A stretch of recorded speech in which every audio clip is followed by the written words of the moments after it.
That's for losers, man. I don't get involved in that stuff, but Angel Rashad Milligan rolling out. That's a good question. Brandon, we can't ask Rashad questions. Hey, Rashad.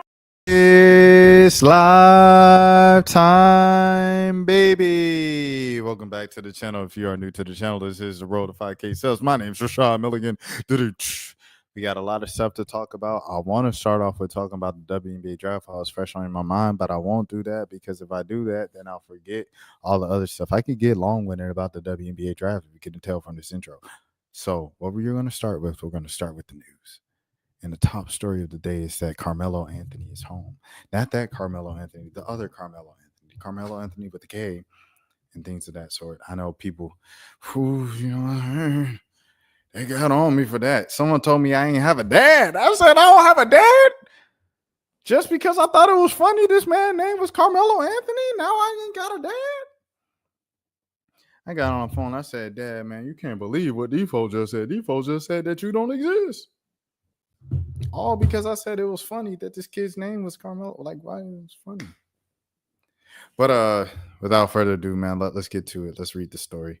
Karmelo Anthony is home. Karmelo Anthony is home. Let me see. I'm trying to pull it up right now. See if I can find a story. And then we're going to get into it, man. I hope everybody had an amazing Monday, amazing start to the week. Is this it? Hold on, what is this? I don't know. I don't like that.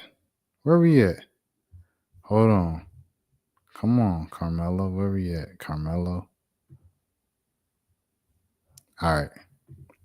I'm going back to WFA because they held us down first time. All right, let's get into it, man. We already lost a few. I'm so sorry, but we back at it. Here's what Karmelo Anthony's new attorney said about the track meet stabbing case. Mike Howard, who was appointed as Anthony's lawyer last week, spoke briefly after a judge decided to reduce Anthony's bond amount from $1 million to $250,000 on Monday. Frisco, Texas. The new attorney for Karmelo Anthony, the teenager accused in the life-changing. Sorry, I had to come out with the thing. The life-changing womp womp at a Frisco track meet earlier this week reiterated Anthony's claim of self-defense, saying every Texan has the right to defend themselves when they are reasonably fear for their lives. Mike Howard, who was appointed as Anthony's lawyer last week, spoke briefly after a judge decided to reduce Anthony's bond amount from $1 million to $250,000 on Monday. Howard had asked Judge Angela Tucker to reduce Anthony's bond further to $150,000, but he said the decision to let it set at $250,000 was quote unquote fair. Anthony, a 17-year-old Frisco Centennial High School student, faces on the live charge unaliving of Austin Metcalf on April 2nd at the University Interscholastic League District Track Meet at the Frisco Independent School Districts. Oh, private schools. Oh, that sounds like a private school thing. Independent school districts.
Twin, no, they got me out the paint, man.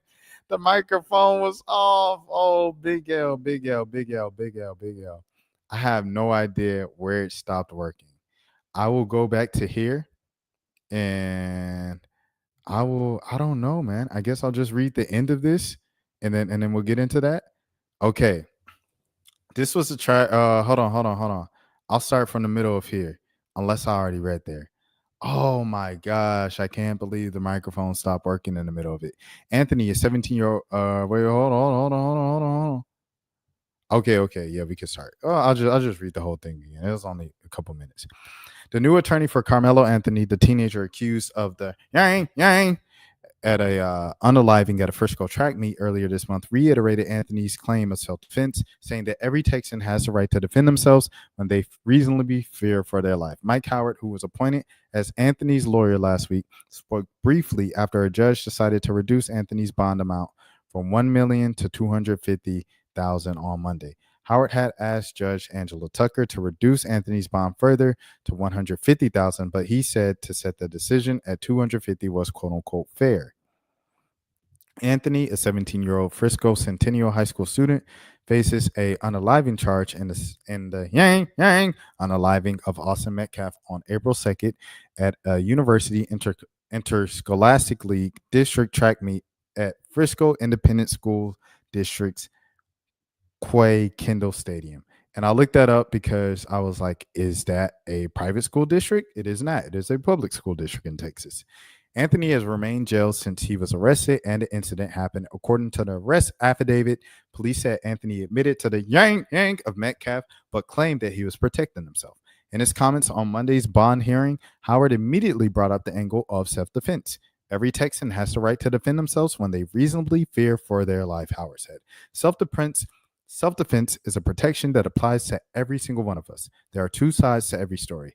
Howard called Anthony an excellent student, quote unquote, who was the captain of his track and football teams and was recently thinking about which college he planned to attend. This is a tragedy all the way around, Howard said. For both families, rushing to judgment, trial by public perception, and trial by media is not how to ensure justice is done.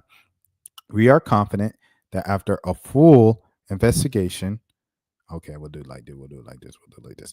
After a full investigation, the truth will come out.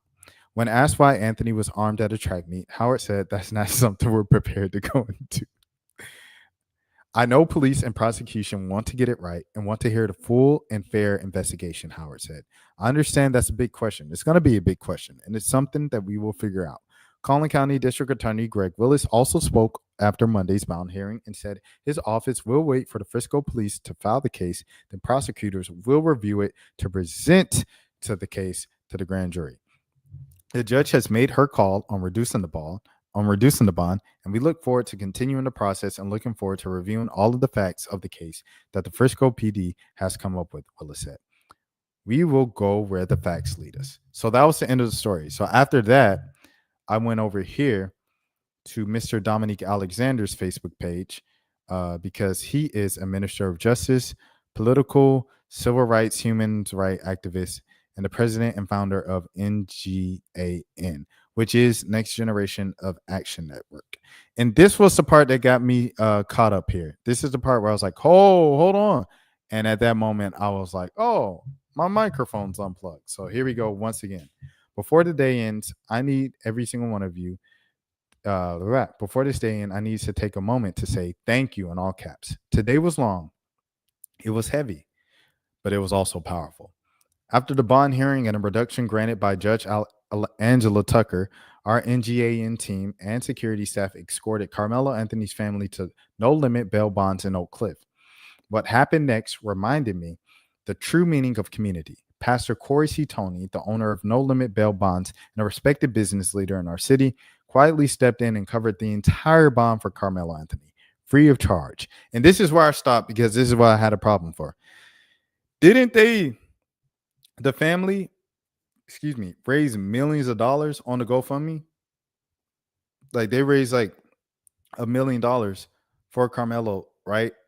Specifically for his bond, right? That's what happened. And that's what I'm talking about. Like those are the things I understand the trial might be long and strenuous, and his parents might have to take off of work and to focus. You know what I'm saying? Like, it's a lot of money that's going to go into this entire thing, paying the activists, the so-and-sos, the people over here, the people over there. But at the end of the day, wasn't the initial GoFundMe created for this specific reason? So let me see. Okay, so right here, 5 days ago, on Fox News Dallas Fort Worth, it says that a fundraiser, they raised nearly $300,000 as of Wednesday. Someone else said GoFundMe deleted all of Carmelo Anthony's fundraisers.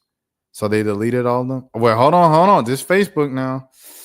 This Facebook. I don't know. Here's one right here, though. Oh, fundraiser not found. Okay. So the Austin Metcalf one is still up. That's interesting. The Austin Metcalf one is still up.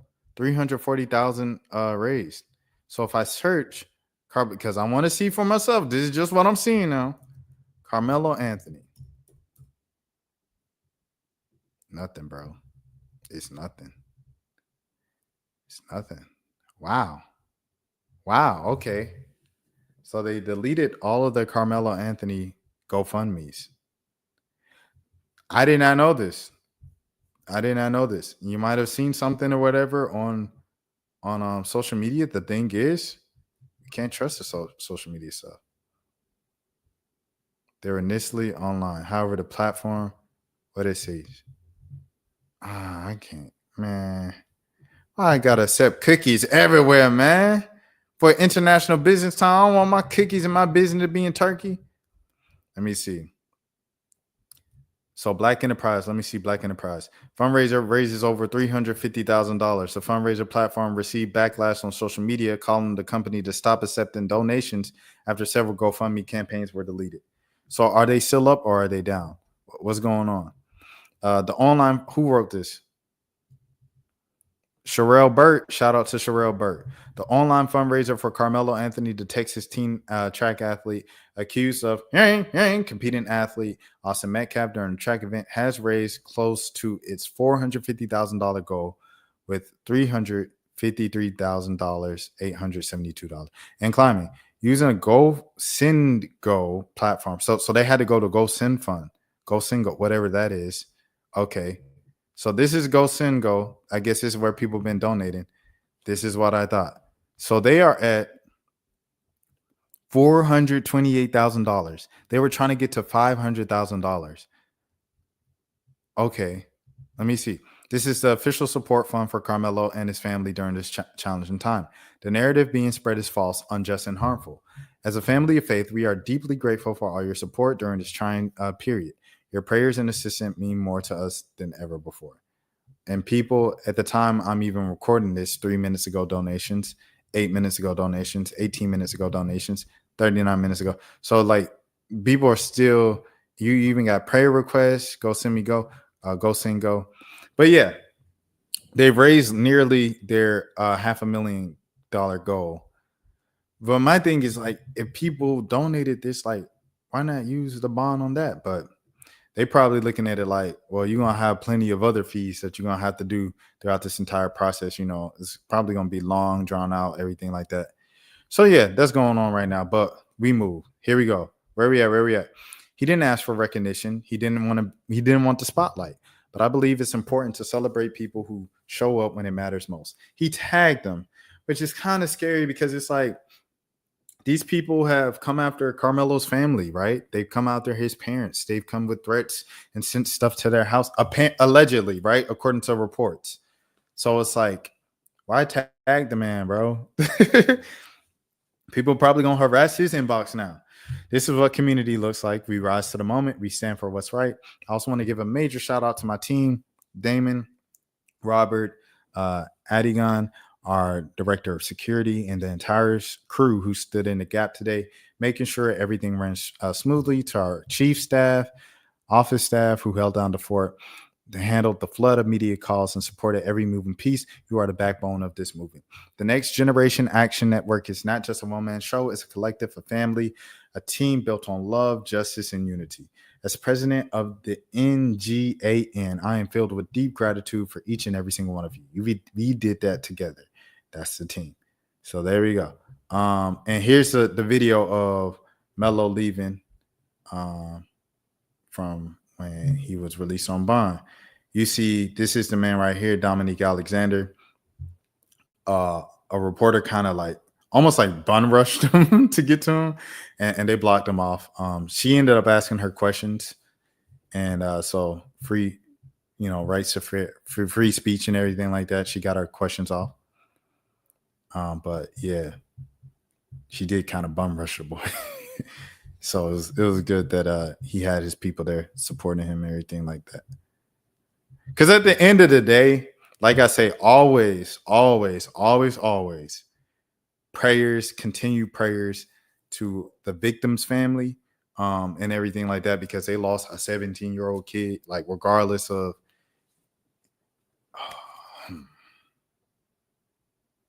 it's a difficult one. But regardless if he provoked him, if he was poking fun and everything like that, at the end of the day, 17-year-old kid lost his life. And the family has to deal with that for the rest of their lives. And so definitely prayers to them. But also this kid right here now is thrown into a national story, and it's a big thing. And like when he gets bonded out, it's like 80 millimeters with microphones. It's a lot. It's a lot. You can imagine for a 17, that's a lot. You know what I'm saying? So for that sake, for the civil rights leader, everything like that, I'm sure he heard the family side of the story, everything, because as the family said, in this change, the current story that's out is false, unjust, and it's just everything like that. So here we go. So yeah. He said something right here. Karmelo Anthony is safe at home. This moment is a reminder that a community united can never be divided. She is some things, bro, that I'm just like, but we let it ride. United can never be divided. The journey ahead is long, but today we celebrate a victory for justice, for family, and the power of the people coming together to protect our youth. Thank you for everyone who stood with us. The fight continues, but tonight Karmelo is home. So according to other reports, they said he was going to be on house arrest, but he's out of jail. He's out of jail. Here's the team again, Dominique Alexander. Anything else? They say they cut it down. We're working with Anthony family to get the bond process, and we'll keep the community updated on his release. We sincerely thank you for everybody for the overwhelming support being shown. This is just the beginning. Oh yeah, and he put the go sing go right there. We will not be moved by hate or bigotry. When people unite, we can never be divided. Hate can only be driven out by the light, and the people rising up to protect the 17-year-old boy is a powerful reminder of what democracy truly looks like. We stand for Black rights. We stand for all rights. This is what justice in action looks like. This is something that both sides have asked for. They've asked for peace. They've asked for justice. They've asked for communities to not be divided, to not make this a thing. However, with the nature of it, just like, the entire, on a much lower, obviously kind of stakes thing, Angel Reese thing, right? Angel Reese, Caitlin Clark thing. It was like, they didn't want to make it a thing. When Angel Reese did that, she wasn't trying to make it a thing. When Caitlin Clark did this 2 games before, she wasn't trying to make it a thing, but it became a thing. The public made it a thing because of the thing that exists there, the elephant in the room. So with this, even though the father of Austin Metcalf off top was like, yo, don't make this a thing about the elephant in the room. But the people, they took it, and it is what it is now. It's an entire, like, the top story in the country now. And it just is what it is. And but yeah, that's how I feel about the situation. That's the latest update. We'll see what happens. The family is like kind of hell-bent on this. The real story isn't out, and they're going with self-defense. He has the right to self-defense, all of these things. Let me scroll up and get this man's baby off the camera. But yeah, so that's what's going on. That's the update with Karmelo. Next thing. And salute to everybody watching for the Karmelo coverage. I appreciate y'all for tapping in. supporting, following, subscribing along, all that stuff. Just even after, you know what I'm saying, the whole thing. But judge denies bail for a man accused of setting fire at Pennsylvania Governor Josh Shapiro's residence. This is written at the AP News by Mark Levy and Mark. Also, two Marks, Mark and Mark. Mark Skolforo. Harrisburg, Pennsylvania. A man who allegedly scaled iron security fence. Hold on. Give me a second, y'all. I got to make sure that the mic is working because the mic cut all the time. I'm ready to the mic is working all the way. A man who allegedly scaled an iron security fence in the middle of the night eluded police and set fire to. Oh no! Security got to go. The whole security got to go. This is oh dang! Nike just came out with a Paige Baker's commercial. Security got to go. They leaped over the fence, did that, but it was in the middle of the night while I'm asleep. If I can't trust y'all when I can sleep, it's like if we can't go to Bella Noches, where can we go? It's ridiculous.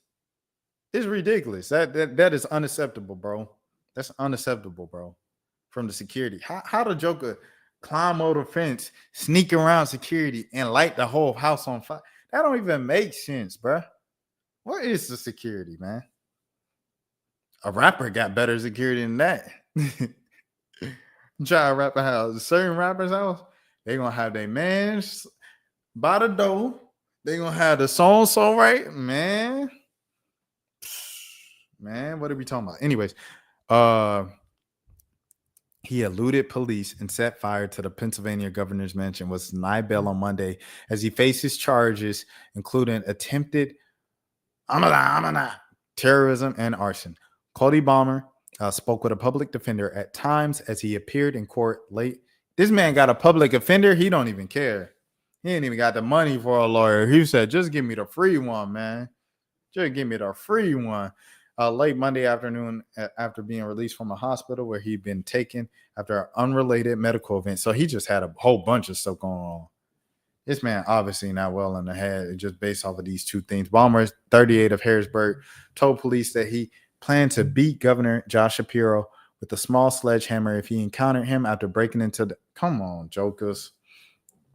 into the building, according to the court documents.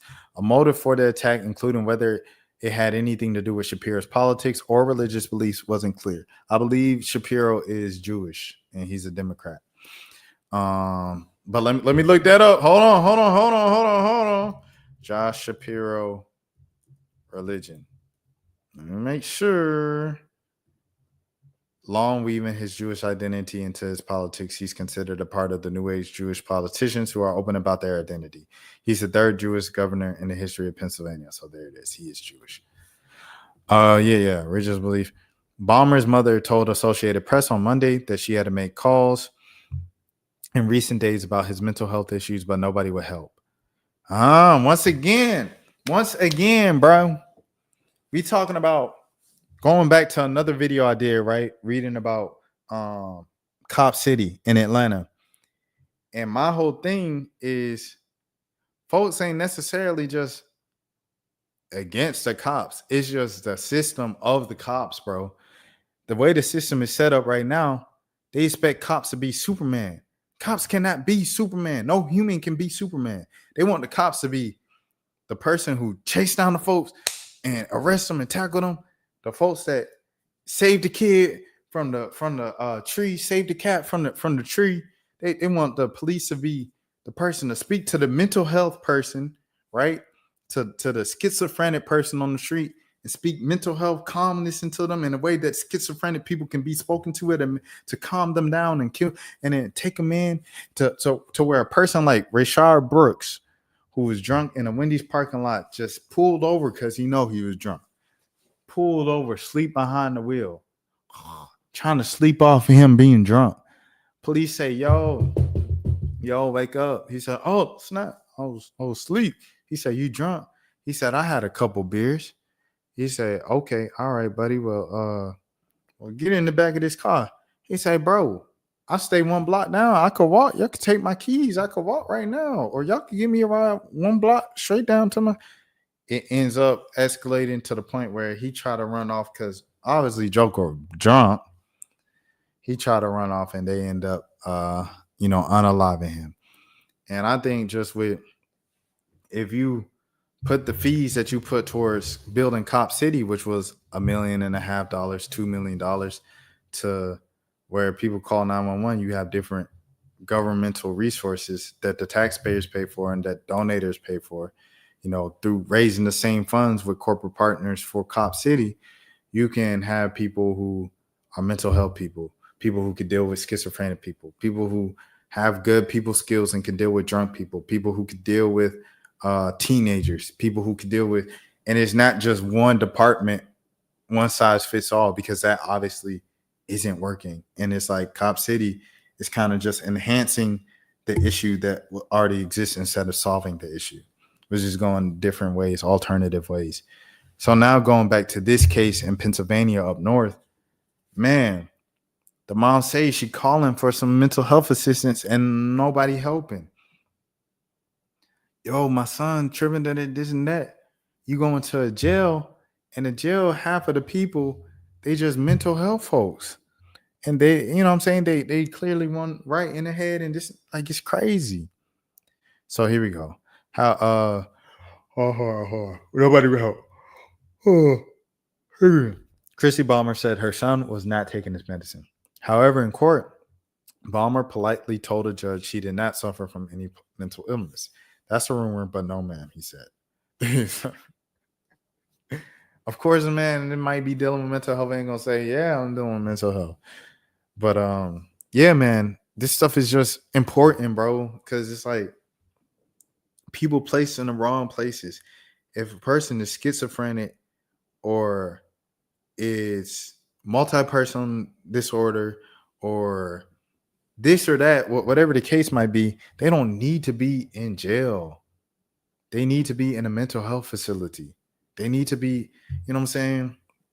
When we wrongly place people in different places, that's how just more accidents happen. And that's how incidents like this happen. If his mom reached out to the people, right, beforehand for a month before and said, my son, I'm very concerned about my son, this and that, blah, blah, blah. And they say, hey, man, we got the mental health facility in the Harrisburg County and the so-and-so county in Pennsylvania. He can go there. We can send him. We can book him in, get him set for evaluation, get him in within a week. It ain't even got to be, because a lot of times with these programs exist, but they drag their feet. And it takes like 6 months just to process the paperwork and get in the program. If you get approved, you know what I'm saying, with the application and stuff. So all these things are just things I'm thinking about, bro, for sure. And yeah, man, that's it. That's it. Care about that stuff. Hold on. All right, cool beans. Okay, so that's it with Josh Shapiro. Next thing, we're gonna go Tay-K. So today, Tay-K was found guilty of unaliving the young photographer in 2017, but at the same time, he was found not guilty of capital unaliving. So there was no capital motive, as you guys know, or if you didn't know.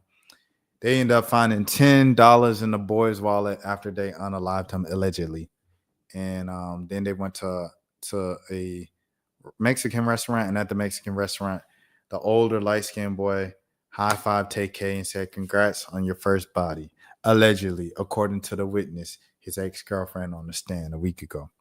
So here was the reading of it, and Tay-K's already serving 55 years.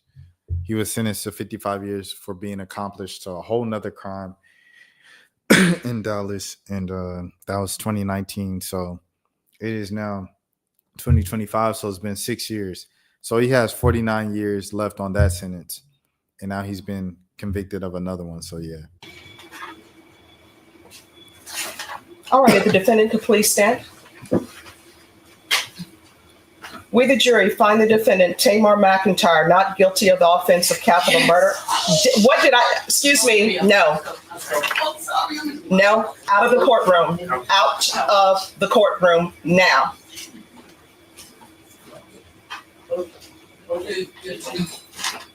Yes.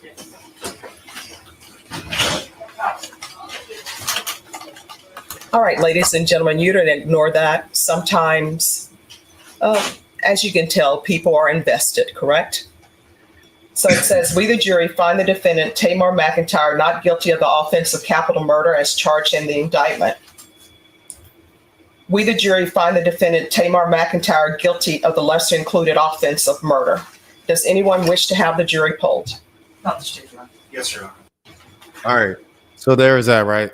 So like I said, he's already serving a 55-year sentence that started in 2019 for a whole nother alleged unaliving that he was convicted of. So that was 2019. That was 6 years. So he has 49 years left of that sentence. And so he's 24 now. So 49 years. Let me do the math real quick. 24 plus 49. He'll be 73 when he gets out. If he only had to serve that sentence, he'd be 73 when he got out. Now, with this case, being convicted of this, he's going to have more time added to that. So let's go to News 4 SA and see what happens. San Antonio, a jury on Monday delivered its verdict in the capital unaliving trial for rapper Tamar McIntyre, also known as Tay-K 47. I didn't know the 47 was there. I thought it was Tay-K. Anyway, the jury found McIntyre not guilty of capital unaliving, but guilty of unaliving and 27 unaliving of Mark Anthony Saldivar. The verdict was met with a brief celebration from those in the courtroom gallery before quickly being silenced. The jury will now decide McIntyre's punishment for Saldivar's unaliving, with a possible sentence ranging from 5 to 99 years in prison. So the best case scenario right now is Tay-K can get out of prison when he's 78 years old. That's his best case scenario. Had McIntyre been convicted of capital unaliving, he would have been sentenced to life in prison since he was 16 at the time of Saldivar's unaliving. The punishment phase begins on Monday afternoon, with jurors learning that this is not the 24-year-old's first murder conviction. Oops. Defense attorney John Hunter forewarned jurors, you're going to hear about Mr. McIntyre's pending case for unaliving charge in Fort Worth, where he was found guilty and he was punished for being an accessory to the crime as a party, not the man who pulled the bling bling. McIntyre was sentenced to 55 years for that case. Goodness gracious.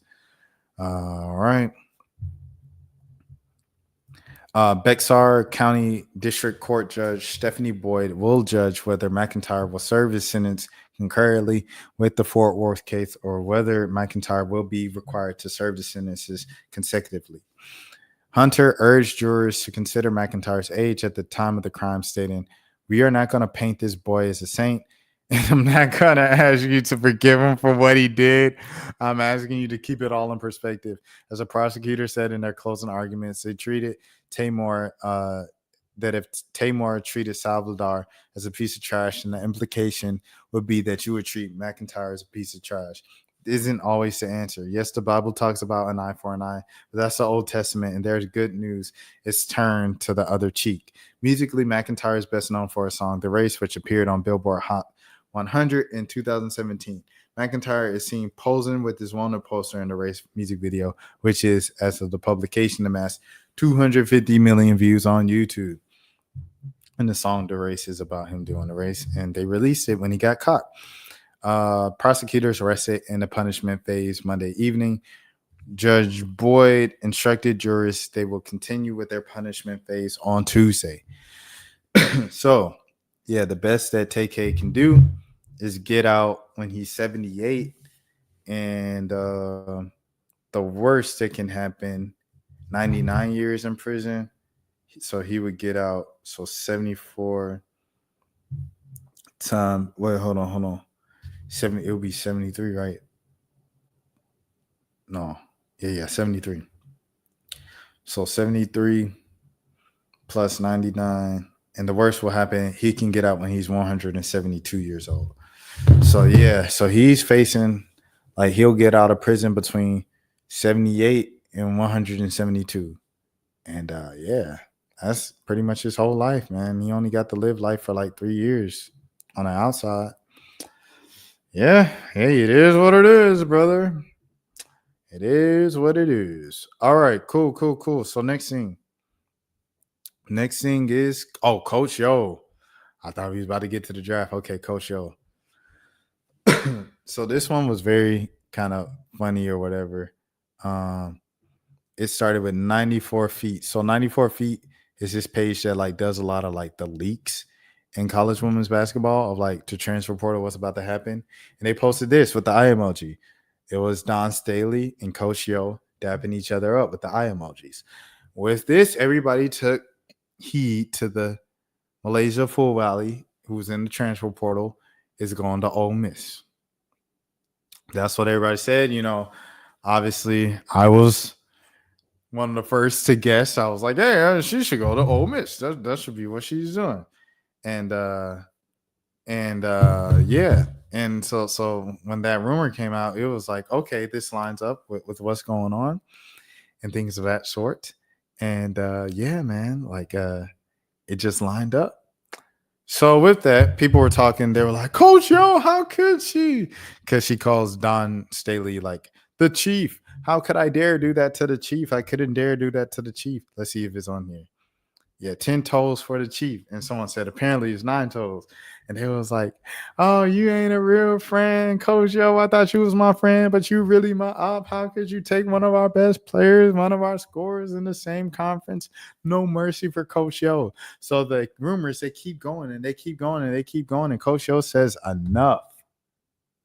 This is fake news, and I'm tired of y'all speaking on our name for no reason. Enough already. Enough, I say. And so she's calling Cap. She said she ain't switch up on the chief. And she also said, but she posted the thing of like, yo, we got another birdie coming in the nest. And she said, but it's been a great Joy. So in all caps is Joy. So I guess they got a player named Joy in a portal. So salute to Joy. Congratulations and things of that sort. And we'll get to the draft now. Immediate draft thoughts. Hold on. Maddie Scott, enough of the fake news. The sip. Okay, so yeah, this is the one. She posted the sip. At the time, everybody was like, oh, Malaysia Full Valley. Where did she say? Here he goes. Anyways, back to the Joy I received this morning. Who's Joy? I want to look up Ole Miss Joy. I'm gonna stop sharing my screen because you know Twitter, you can't trust Twitter. Ole Miss Joy though. Let's see. All the Joy. Let me see if you got a transfer or anything. All the Joy, filling the Joy. Let me see. Portal. Who is Joy, bro?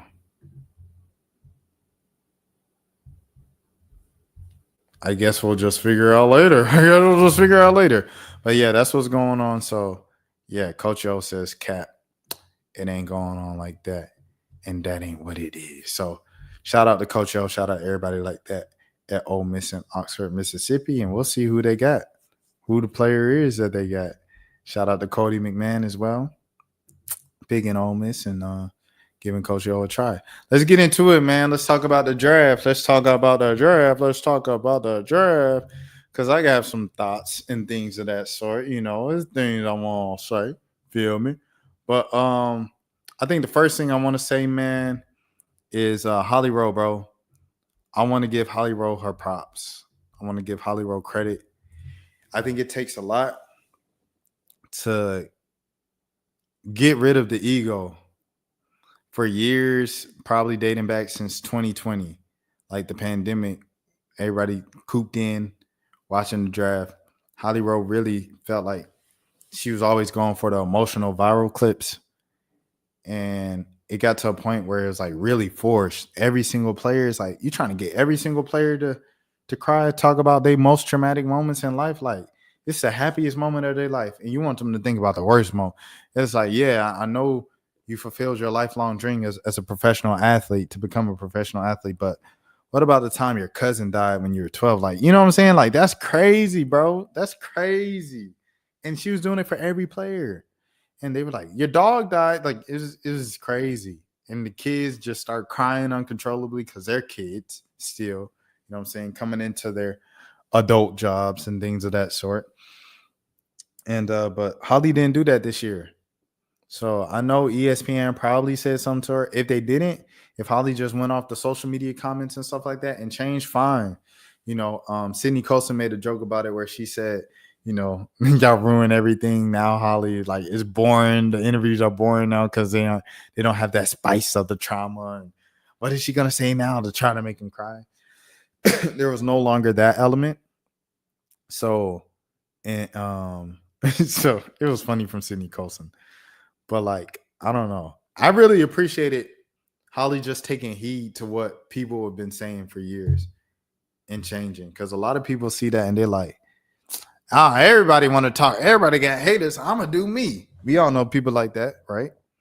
And so for her to acknowledge the criticism, the critiques, and be like, "All right, I'll switch it up for y'all." I really appreciate and admire that. So shout out to Holly Rowe. If we're gonna be loud in our criticism, and Holly did this and Holly did that, we got to be loud and giving our props as well. In my opinion, it might not be the same for you, but for me, that's how I roll. Number one, Paige Bakers. No shocker here.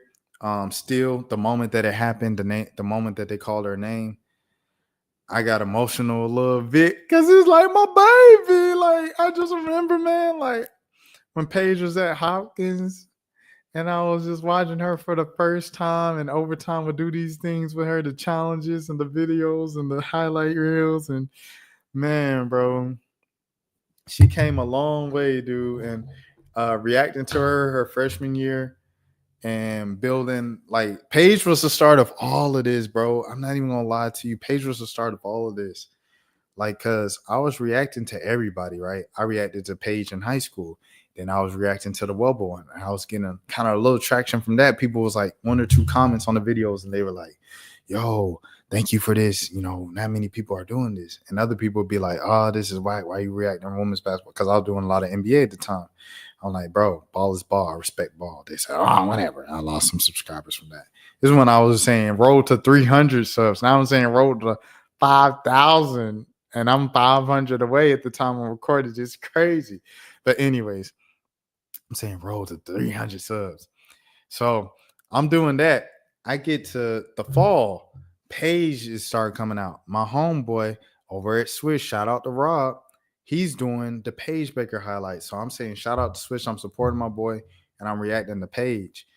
And like, it just takes off because Paige was just like that girl, bro. As a freshman, guaranteed numbers, bro, every single time. And then I started having like a lot of UConn subscribers from the Page videos. And the UConn subscribers after the tournament that year, that's when Joel came on because I was bringing on other guests. I was bringing on fellow media members, my friends and stuff, peers in space. And then Joel reached out, "Yo, I love to come on the channel." Joel comes on. That changes everything. That changes the entire landscape of the women's basketball space as we know it today on social media, because Joel came on, then the South Carolina fan wanted to come on. I bring on the South Carolina fan, then I bring them on together. Joel and Terrell, it's fire. It's just like, it was just instant chemistry. Them arguing face to face about women's basketball at a high, for hours on end, that inspired, like, then spaces became a thing on Twitter. So people started doing spaces, and then other people started doing YouTube channels. And then Caitlin Clark happened. The Caitlin Clark phenomenon blew up. And then Caitlin Clark injuries. And then everything. Now we see what we see now with. There's a lot of women's basketball channels and things. And that all started for me. A lot of people will say, "Bro, you was one of the first people to do it." Bro, I'm looking at Paige, bro. Paige was the thing that people were looking at, people were searching and everything like that. And I told her this when I first met her. I said, "Thank you so much. Like, you helped my platform out so much, and I really appreciate it." She said, "Oh, thank you." And I said, "Welcome back. The game misses you." Just when she first came back from injury. So I told her that off rip. She humble person. Man, couldn't meet a better kid, bro. I'm not even gonna lie to you. And this ain't no glaze, bro. She just a good kid. Flajay, good kid, bro. Flajay, good kid. Like, these are good kids, man. So shout out to Paige Bakers. Dominique from France, obviously, the new gal. athletic, everything like that. She doesn't like the Wemby comparisons from Tony Parker. Me watching her film, I didn't really see Wemby, but she is huge. She's 6'6". She's long. She is lanky. She can kind of move around and stuff like that. I just hope for a good career for her. You know, she had to sit there and listen to Rebecca Lobo. And shout out to Rebecca Lobo, because like you could go there in that position knowing that they're going to hear you. They playing it over the speakers in the venue, and you could cap. Rebecca Lobo kept it a bean. She said, yo, a couple of weeks ago, we all thought this was about to be Olivia Miles. Then Olivia Miles goes back to school. So now we're looking at Seattle needs a guard, but now the best available prospect is going to be this big from France. And we just going to see, like, she is extremely talented, generational talent, and we'll see what she can add, bring to the table for Seattle. But I'm glad that Rebecca Lobo didn't sugarcoat it. And then, you know, just for the sake of Dominique was hearing it and she didn't want to hurt her feelings on draft night. She kept it a bean. She said it like she would have said it if Dominique wasn't listening. So there we go right there with Seattle. Number 3, Sonia Citron. So this one, bro, I've been saying it in the mock drafts and the whole time. Like, she's projected to go so high. And I'm not even gonna lie to y'all, bro. I don't really like Sonia over a lot of the other wings. I don't really necessarily like her over Zay Green. I don't really necessarily like her over Harmony Turner. I don't necessarily like her over Sarah Ashley Barker. I don't necessarily like her over Breezy Hall. You know what I'm saying? It was like Sonia's a great player, great defense, great three-point shooter, great, you know what I'm saying, offensive weapon. Great just player to have within the rotation. Great team player, can blend in and play her role within any position and stuff like that. I just wasn't seeing it with the other wing prospects available from what she's shown us in college. But salute, you know, everything like that to Sonia, and congratulations to going to Washington. Definitely, you know what I'm saying, salute to Washington. Then Kiki. Kiki goes number 4. Everybody expected Kiki to go in the top 3, top 4. And that's exactly where she went. So the thing that was surprising about this was a little bit, they kind of went best player available here, getting Kiki at number 4. They already had 2 power forwards, Shakira Austin and Aaliyah Edwards. And they're both young power forwards that are like both promising. So I was just like, dang, what y'all going to do? Just have like 8 power forwards on the roster? Like 3/4 of the roster about to be power forwards? And they had the opportunity to do it again, and they didn't. They drafted a guard with the 6th pick. But Kiki, I was definitely a big fan of hers at Stanford. This time at USC, a bit different, kind of playing next to Juju. You know what I'm saying? She had to kind of figure her new role and stuff. It felt like she quite didn't kind of figure that out on a consistent basis. Kennedy Smith, once Juju went down, was kind of like the leader of that team, really. I mean, in terms of points and scoring and stuff like that. Shout out to Rhea Marshall for getting drafted as well. I know I'm tough on Rhea Marshall, but she did get drafted, so shout out to Rhea Marshall. But yeah, best of luck to Kiki and Aaliyah and Shakira figuring it out in the front court for Washington, D.C. Chocolate City, what's up? And this was the first surprise of the night. This was Joyce. Boy, I watched her film. I watched all the Europeans overseas film and stuff like that the other day. It's in the live tab. I didn't make it a video on the page because I didn't want to get double copyrighted for it.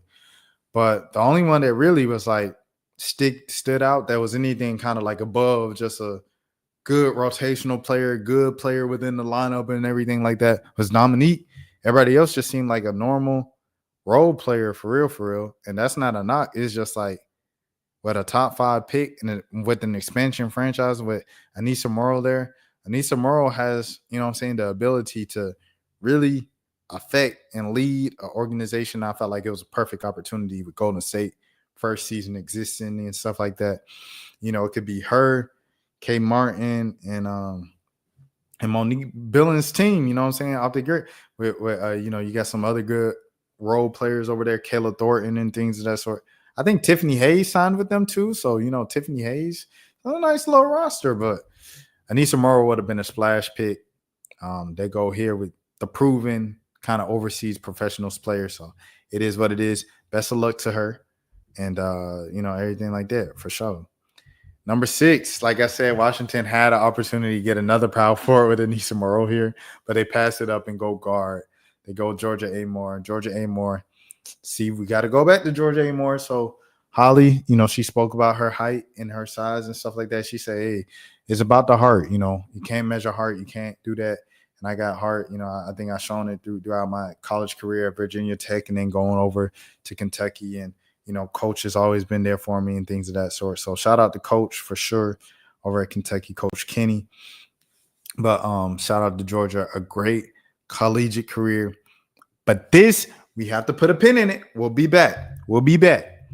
Number 7, Anissa Morrow for the second straight year, LSU Power Forward goes number 7. You know what happened last year with that? That Bayou Barbie, clock that. Anyways, I don't know what I'm saying. I just seen so many people doing this, like it's just happened. Number 8, Connecticut Sun. Great, solid back-to-back picks for the Connecticut Sun, bro. Sanaya Rivers, and I thought they had back-to-back picks. I'm tripping. I'm tweaking. Anyways, all right, good first pick, Sanaya Rivers. Good first pick, Sanaya Rivers. Sarah Ashley Barker. She was projected to go in the second round, third round. I said, bro, no, bro. She better than a lot of these kids. And Chris Williamson was like, that game against Maryland helped her start. I'm like, bruh, she been doing this. She did this at UGA as a freshman. If you know. I got the reaction on my page. UGA, I don't know who they was playing. It was NC State. Her freshman year, bro. She did it where she shot the shot from the K-Yow Foundation logo and she hit the shot to, taking it to overtime and then led them in overtime. Bro, she's been like that. That's a cold white girl. I ain't going to lie to you. I got to hand it to her straight. She a cold white girl, man. Sarah Ashley Barker. She is about it. And I'm glad that, like I said, I feel like sometimes we just overthink with these processes. Of like, we know someone's good. We've seen them be good for 4 or 5 years. And we like, but how's it going to translate? And we get too far into our heads. Just draft the players that are good, bro, because it's like with someone like Angel Reese, she the second most talked about player in college basketball. She dominated SEC stats where it's like she was averaging 24 or 20 points and 14 rebounds, and we overthought it, including myself. I'm like, well, the jump shot, and yeah, she's getting 14 rebounds a game now, but she's going to go against much taller and bigger players in the W. It didn't matter. You do a redraft right now, that draft class, she goes number 2. No questions asked. So it's just like, we got to stop overthinking some things, bro. This is Asia from Slovenia. I reacted to her as well. And yeah, she's going to Chicago. So they said 6'4" with deep shooting range and everything like that. Like I said, the other overseas prospects in the first round, they kind of just look like outside of Dominique. They just look like role players, to be honest. I feel like Dominique has the star power there and everything. But we shall see what happens. Number 11, Haley Van Lith. Is Haley Van Lith going first round, second round? She definitely improved her draft stock, climbed her way back into the first round with her year at TCU. And she's now reunited with the Bayou Barbie. You better clock that T on May 2nd, Chicago Sky. They play at the PMAC. They play the Brazilian national team. So shout out to everybody out there in Baton Rouge. And that would be a nice game to go to. I'm not even going to lie to you. It'd be a nice game to rent a car and just drive up to Baton Rouge and watch it. And Z James, she rounded out the first round going to the Dallas Wings. Z James, obviously a talented scorer, great scorer, things like that for NC State. Had a good college career, solid career, everything like that. And she's headed to the Dallas Wings as well. So I like Dallas picks, bro. I like Dallas picks a lot. I'm not going to lie to you. First pick of the second round was by Vegas, and it was Aaliyah Nye. Aaliyah Nye also had a good game in that Sarah Ashley Barker game and against Maryland, things of that sort. She was really holding them down. It was like a big three of Nye, Zay Green, and Sarah. I think Nye ended up fouling out, and so did Zay Green.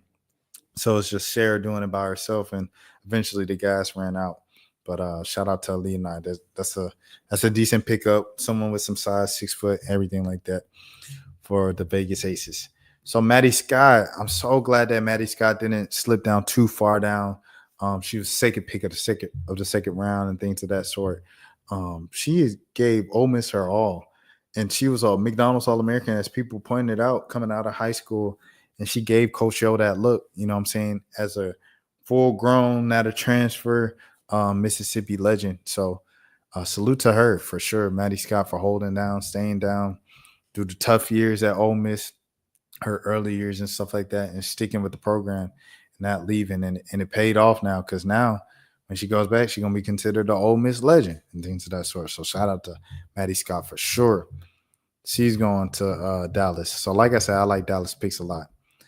Then you got, I'm not going to lie to you, not familiar.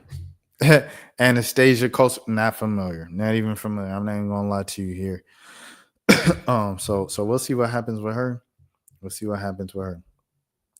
But they say she turns 20 next week. She plays for UMCC. That's where all the other WNBA superstars she was playing when they used to play in Russia. And she first played at 14. She has great promise, but she might be a draft and stash. All right. Maddie Westbell. So Maddie Westbell over here now for the Chicago Sky. Obviously, we know Westbell, her career at Notre Dame and stuff like that. Good, solid role player, things of that sort. Notre Dame gets 2 drafted. I think that's pretty good, man, for a roster that had the entire roster, you know what I'm saying, transfer out. That's pretty good. So congratulations to Maddie. She's also gone to Chicago. Let's see if she can make that team, man. That front court looking a little crowded. Front court is looking a little crowded in Chicago, bro. Camila Cardoso, Angel Reese, Maddie Westbell. I think Izzy Harrison left. Izzy Harrison's playing now in New York with her girlfriend, Natasha Cloud. And who else? Did Bree Jones leave? Bree Jones. I'm tweaking. Bree Jones. Bree Turner is who I meant. Where is Bree Turner now? She's on Indiana? Yeah. She's on Indiana now, because she was talking about Caitlin Clark and them. She was like, all right, fans, keep it cute, because I do like the Bart back. Cheyenne Sellers fell a lot, bro. She was supposed to go like late first round, but she still gets drafted, gets picked up by the expansion franchise. You know, they're using open doors to all the young talent. I feel like as an expansion franchise, she should be open doors to all the young talent of like, this could be your franchise to run someday. You know what I'm saying? Because we don't have an identity. We don't have, you know what I'm saying, who our franchise person is right now. Right now, it's just Kate Martin, you know what I'm saying, to be honest, to keep it a bean. Number 18, I love this pick from the Atlanta Dream, Tahina Papao. Y'all know what she brings when it comes to three-point shooting and speed. This is exactly what new head coach, Carson Mesco wants to bring to the Dream. Running gun, shooting, lots of threes type of situation and stuff. I would have also liked if the Dream did get Harmony Turner here, and I also would have liked if they got, you know, a Bree Hall, a 3D player, or if they would have got a Michaela Timpson from Florida State, like Ed Mox had her going to the Dream and stuff. So I think you had a few choices here, but Pow is really good for them because backup point guard for them has been like a rotating door. They tried to force Haley Jones into that role and it wasn't really working. When Jordan was out, Haley was starting. But that lineup worked. I'm not going to lie. When she started at point guard, it was different than when she was a backup at point guard. I don't know why. I don't know if it's like a psychological thing coming off the bench, but like it worked. And I know my homegirl, Monet, I don't know if you're still watching my videos. But if you are and you're going to comment on this video, I come in peace. But yeah, that's how I feel about the Dream and stuff in this situation. So yeah. Michaela Timpson, all ACC type forward at Florida State, played next to Latson. Latson got a lot of the attention, but Timpson was very important for that roster as well over there at Florida State with the Seminoles in Tallahassee. So she goes to the Indiana Fever. I think that's a good pickup by them. They had a really good offseason. I'm not even going to lie to you. Fever had a really good offseason. And so it'll be interesting to see. And then they get Bree Hall. So Bree Hall, if she can make the roster, reunited with AB. We need roster expansion. You know, we also talk about like league expansion with new teams, but roster expansion, just giving them 15 players, you know what I'm saying? 14, 15 players a team will help a lot, especially like with these rookies, bro. Like, because it shatters their confidence when, you know, they get cut off rip. It don't mean you bad. It's just we don't only have 12 spots. Then you bounce around from team to team. Avina Rushfoot, you know what I'm saying? Kristen Williams, you know what I'm saying? Destiny Henderson, you know what I'm saying? Like all these players, they got to bounce from team to team to team. It's just tough. All right, Sanaya Fagan. So as you guys see, we got 1, 2, 3 Gamecocks in the third round. They dominated the third round. But Fagan, you know, she was dressed. She showed up. Nice little dress and things of that sort. Shout out to Forest Park. Shout out to the south side of the A. Real Atlanta legend. Sanaya Fagan goes to the Los Angeles Sparks in the front court with De'Arica Hanby, and out front court with is he still over there? He might still be over there too. Azare Stevens. Let me see if Azare Stevens still on the Sparks. But you also have who else you have over there in the front court? Yeah, Azare Stevens still with LA. But you have a couple other people in the front court as well over there in LA. Cameron Brink, that's the name I was thinking about and went blank with. Cameron Brink's coming back next season. So yeah, they got some, you know, competition in the front court. But hey, she also has some people to learn from. So we'll see. And here goes Aisha Kolbali. If you're gonna tell from the pronunciation, wasn't that familiar with Texas A&M last season and Aisha. So someone said a consistent scorer throughout her college career at Auburn and Texas. That's where I remember her from. I know the last name. I was just like, I don't remember you on Texas A&M. At Auburn and Texas A&M. Colley's strength is from her ability to finish at the rim. Her shooting range will have to improve. Okay. Shout out Charlie Cream. And then so she's going to Chicago. She's gonna have to fight for a roster spot. Okay, then we have Lucy Olson. Shout out to Iowa for getting a player drafted.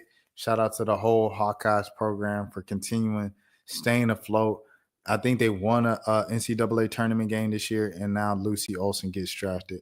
And they should have some more WNBA players get drafted in coming years. Iowa's always been a decent program, things of that sort, regardless of what you guys have heard. And so it's nice to see they're still rolling. They're still cranking them out. But yeah, Lucy Olson goes to Washington. Once again, 5'10", around that 5'10", 6 foot area, you know what I'm saying? Things of that sort. But they do have some 3-point shooting, and now you got some 3-point shooting. You got to be careful of those tweeners now. And Delilah Daniels over here, she goes to Washington now. When Myasia Hines Allen moving to Dallas, Minnesota, could use some size at 6'4". Geez Louise. Daniels gives the Lynx a boost of a player who can score on her own and hold her own on the defensive glass. Shout out to Delilah Daniels. Any relation to Dyson? Let me see. Delilah Daniels. Delilah. I felt like I would have heard that. Let me see. No relation?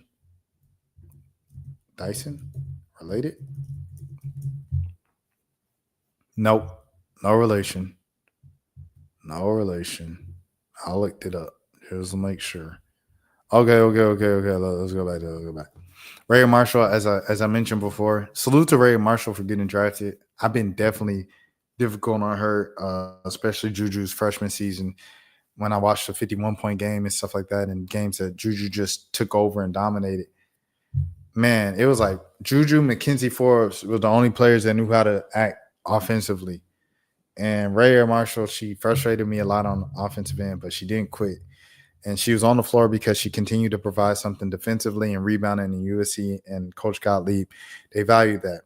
This season, there were some times she got the ball and pivotal and important possessions and important parts of the game. She went in, laid it up, finished her layups, bro. I'm not going to lie to you. And that's big for her, Ray Marshall, man. She deserves this.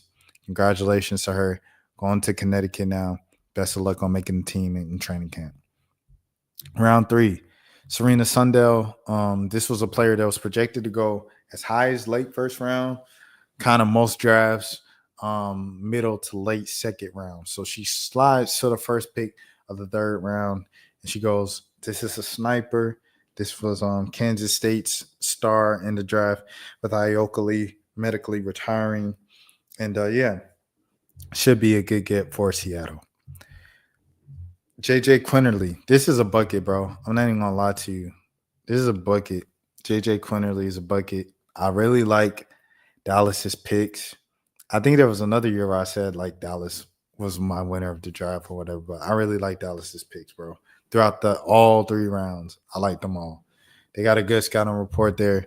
Shout out to Nola Henry and the whole staff and all the boys, Kurt Miller, all the boys, you know what I mean? All right. Latu King from Notre Dame. Once again, another Notre Dame role player, 6 foot, gets drafted. Now this is we getting like, okay, all right now, because we looking at the people not called yet. The Deja Kellys, you know what I'm saying? The Diamond Johnsons, you know what I'm saying? Some real ballers that didn't get called, you know what I'm saying? As far as draft name picks out of that get called. Billboard, Hove, I put a Billy on the wall. Anyway, so this is where I'm looking like, okay, what we doing now? What we doing? She's headed to LA. Madison Connor now goes TCU. Okay, we love the role players. These are gonna be training camp pieces. Kids to come into training camps, put up a good fight. You know what I'm saying? See what they could do. We still ain't heard the Deja Kellys. We still ain't heard the Diamond Johnsons. What's going on? At this point, we ain't even heard the Harmony Turner. So now I'm like, all right. In real time, they skipped all these picks, by the way. They didn't announce them. They just pick in. And then they show the graphic. The last 6 picks of the draft were these. Let's go on to the next pick. And the next pick was in the building. Caitlin Chen. Congratulations to Caitlin Chen. This is when I was like, oh, Harmony got to go now. Ivy League Princeton point guard gets drafted. Ivy League got to get drafted now. And this is, I feel like her and Kate Martin could have a lot of common. I would love to see them two compete and practice and training camp and preseason, things of that sort. You know, I want to see what Kate Martin working with Caitlin Chen looks like. Just like how last year I wanted to see how Kate Martin working with Chelsea Gray would look like and stuff like that in Vegas. So I really like Caitlin Chen, bro. She's a hooper, dude. She impressed me a lot in that tournament. You know, everybody was focusing on Big 3. Caitlin had a couple moments where she just took it and spin moved that mug into LA. You know what I'm saying? Beautiful basketball. Great high IQ. You could tell she played in the Ivy League for sure. Von Lattis was another player who was projected to go in some mocks, early second round, things of that sort. She falls all the way to the backside of round 3. But this is a good player, man. 6'3", you know, a solid post and things of that sort. From Charlie Crean, he said that she needs to be a more forceful rebounder, but she's a better finisher at the rim. Shout out to Nikki Collin getting a player drafted this year, everything like that. We'll see what happens. This is another Dallas Wings player. I like this class from Dallas. Zay Green, man. Oh, man. Bro, I was so excited to see Zay Green get drafted. Like I said, I had some few things that I needed to happen. Sarah Ashley Barker went higher than projected. What was the other thing?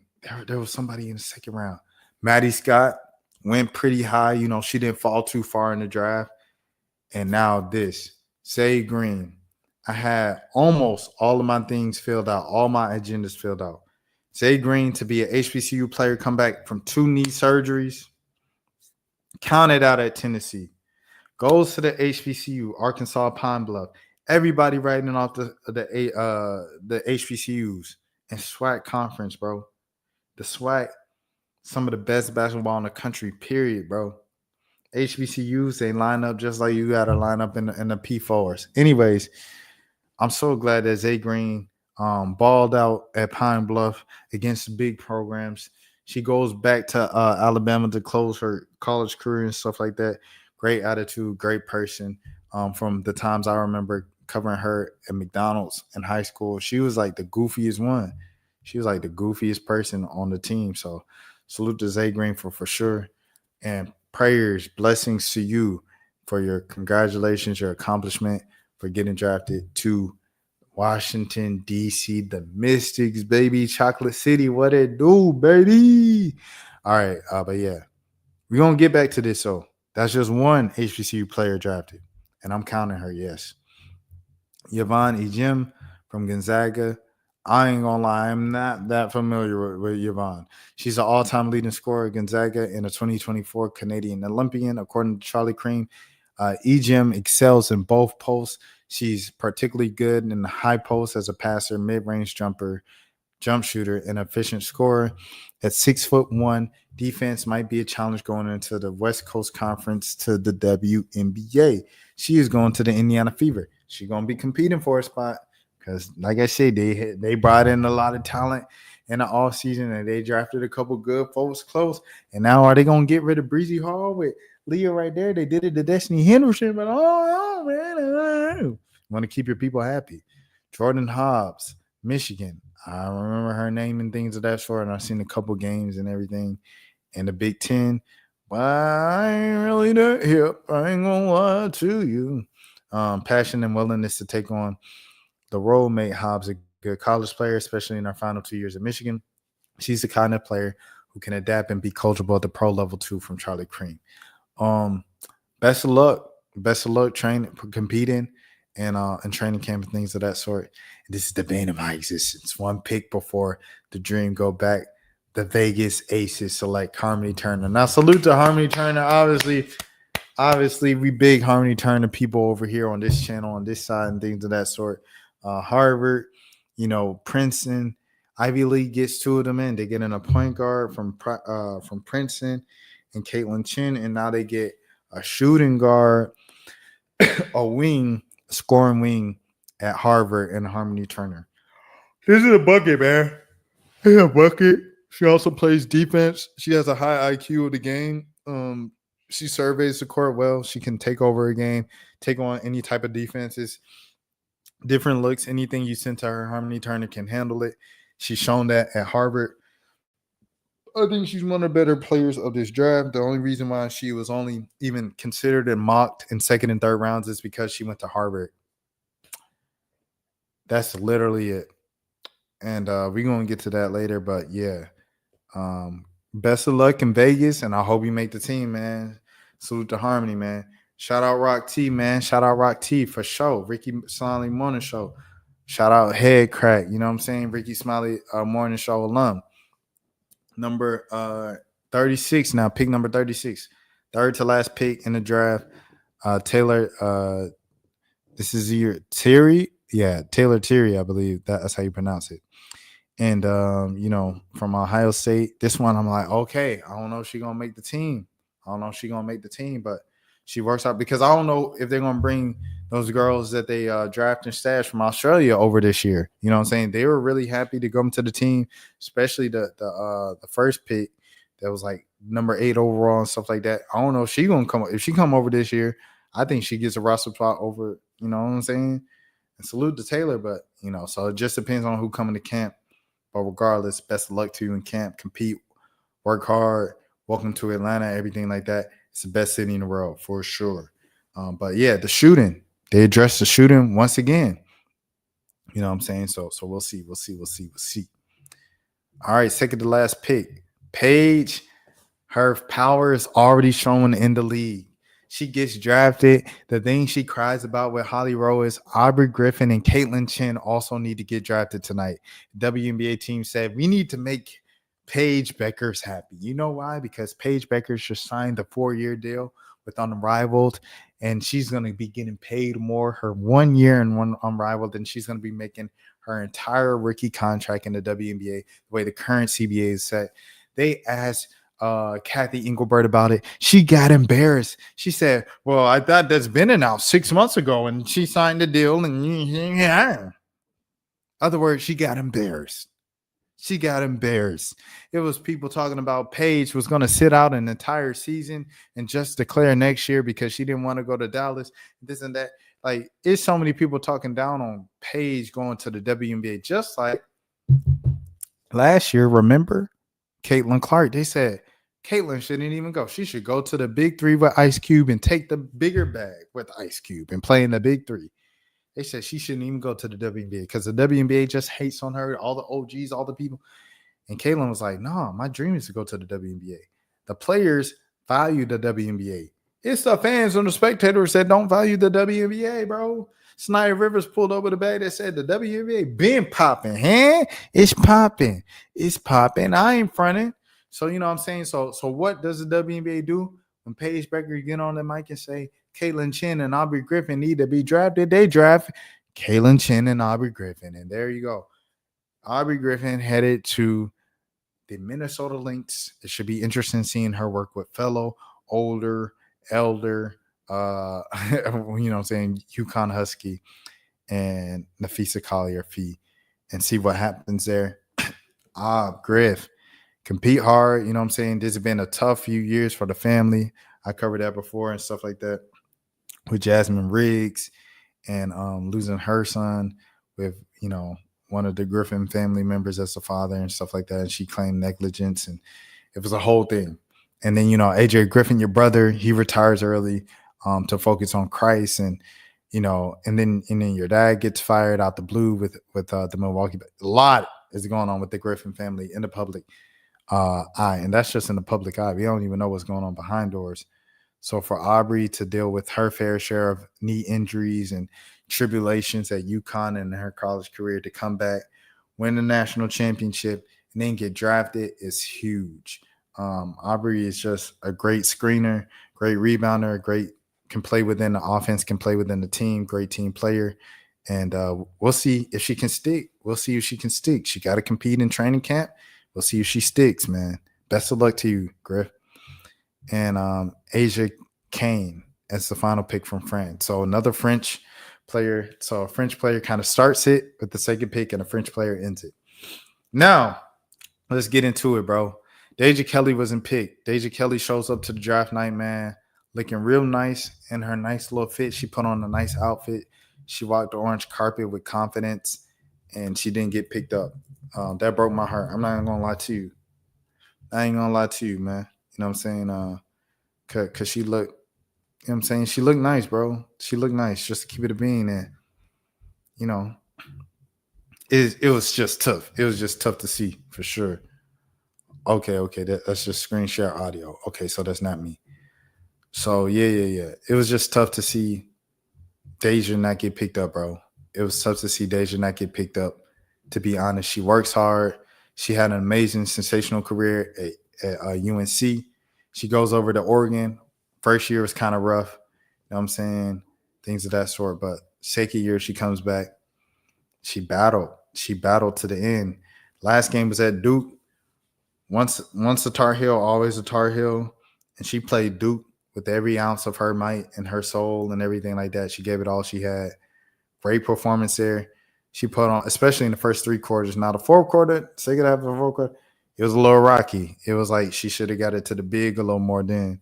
And that's what ended the day season. But she's definitely a dog, got the dog mentality, the star, it factor. She understands off the court marketing with her agencies and everything like that. I believe she has the same agency as Raven Johnson. And you see Deja everywhere, bro. She's on podcasts as a guest. She is doing broadcasts herself and stuff like that. I really thought that she was qualified to get drafted. That's me personally. And the second one, y'all already know. Y'all already know this one for sure. I'm going to look her up. So we pull up a picture and we'll go there. But the second one, this definitely had me mad. This one definitely had me mad. I'm not going to lie to you, bro. Diamond Johnson, bro. Diamond Johnson grew up with her peers, the top players in the country. You know what I'm saying? Hold on, let me look. I think they were the class of 2020. She class of 2020 as well. But let me check. Even if we fuss or fight more than sometimes. Yeah, she was class of 2020. 2020 Hoop Girls. Shout out to Kyle. That's a Kyle song with Foggy Raw. It's been in my head. It's been out for months, but it's in my head now after I seen Foggy Raw the other week. But Diamond Johnson, she was number 6. So she was number 6 in her class coming out of high school, but she didn't fizzle out. She was on the USA teams. She was on the little, All-American team. She did All-American games. Start off at, where she start off at? Rutgers or NC State? She starts off at Rutgers. Puts up decent, respectable stats at Rutgers. Then transfers to NC State. Puts up decent, respectable numbers at NC State. At this time, she's projected to go in the first round. Same size, same height as, hold on. Let me scroll. Let me do the scrolling. Same height as, I'm doing the scrolling. Give me a second, y'all. Same height as Mrs. Georgia Amore, who goes number 9 overall. Or wait, hold on. Was this number 7? No, this is number 6. Georgia Amore is the 6th overall pick. She's 5'5". Diamond Johnson is, because I know size, height, whatever the case might be, right? Diamond Johnson's listed as 5'5" as well, bro. So what are we doing here? Diamond Johnson averaged nearly 19 points, 6 rebounds, 4 assists. You might say, okay, that's in the MEAC. That's in HBCU basketball. Let's go to her career averages. This is the perfect place to look for it. Her freshman season at Rutgers, she averaged 17 points a game. Then she goes to NC State. She averaged 12, 10, and 12. But she still had 4 rebounds per game each season.